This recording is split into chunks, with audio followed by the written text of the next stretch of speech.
ஆண்டவராகிய இயேசு கிறிஸ்துவின் நாமத்திலே உங்களுக்கு கிருபையும் சமாதானமும் உண்டாவதாக.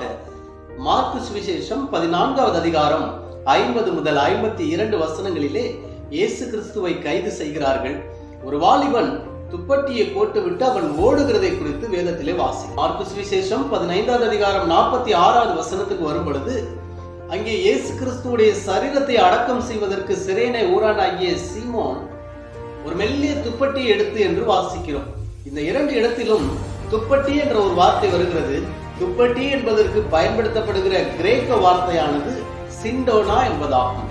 சிண்டோனா என்றால் ஃப்ரம் இந்தியா, இந்தியாவில் இருந்து செய்யப்பட்ட நெசவு செய்யப்பட்ட ஒரு துணி வகையான லினன் கிளாத்தில் இருந்து கொண்டு செல்லப்பட்டதுதான் இந்த சிண்டோனா என்ற ஒரு துணி. தேவ பிள்ளைகளே, இயேசு கிறிஸ்துடைய சரீரத்திலே போடப்பட்டிருந்த அந்த துணியானது நம் இந்தியா தேசத்திலிருந்து கொண்டு செல்லப்பட்டது என்பது குறிப்பிடத்தக்கதாக இருக்கிறது.